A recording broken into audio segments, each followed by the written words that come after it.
Mahigit 130,000 mag-aaral ang sumubok sa University of the Philippines College Admission Test o UPCAT para sa academic year 2025 na nagtagal ng 2 araw. Alamin natin ang update mula kay Denise Osorio live. Denise. Dominic, opisyal nang natapos ngayong alas 6 ng gabi ang UPCAT o ang University of the Philippines College Admission Test sa buong bansa. At dito sa UP Diliman Campus, nakikita natin sa likuran ko na dagsaan pa rin ang paglabas ng mga estudyanteng dumayo pa rito para lang sa naturang exam. Mas marami ang mga aplikante ngayong taon na to kumpara noong nakaraang taon dahil sa paggamit ng online application ng pamantasang pambansa. At ito rin ang taon na kauna-unahang ginamit ang QR code para sa mga test permits ng mga estudyanteng mag-e-exam upang mas mapadali ang identity verification. Mas malayo at mas malawak ang naabot ng pamantasan ngayong taon kung kaya't nasa humigit kumulang 130,000 mag-aaral ang inasahang examinees ngayong taon para sa academic year 2025. 2 araw ito, nagsimula ito kahapon ng alas 7 ng umaga at tig-2 batch kada araw ang testing schedule.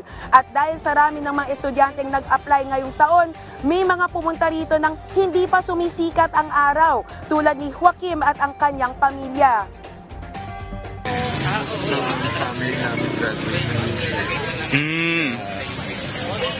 Well, I guess, nag-apply rin sa kanya. Si Joaquim naman sumunod sa mga pamahiin dahil sa kagustuhang makapasa para sa kursong Sports Science.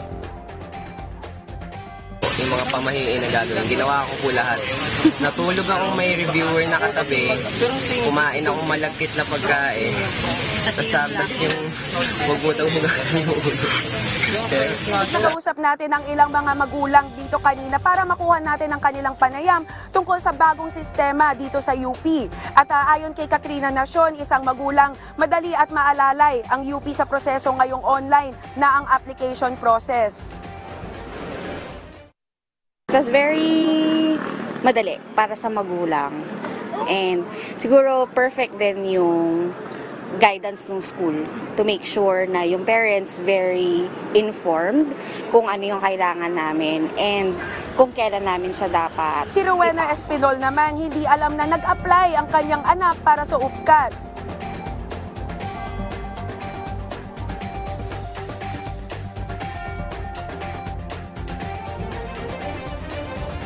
Mas madali po siguro kasi siya lang, hindi na niya need yung assistance ko. Yeah.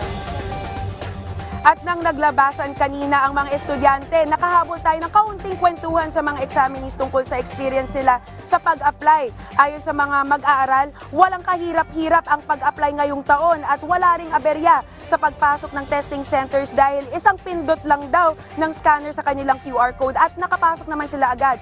Dominic, 114 testing centers ang dinagsa ng mga estudyante ngayong taon sa buong bansa at nadagdagan ito dahil sa dami ng tao o sa dami ng mga aplikante ngayong taon. At ang resulta ng UPCAT ay sa susunod na taon na sa 2025. Dominic? Alright, maraming salamat Denise Osorio.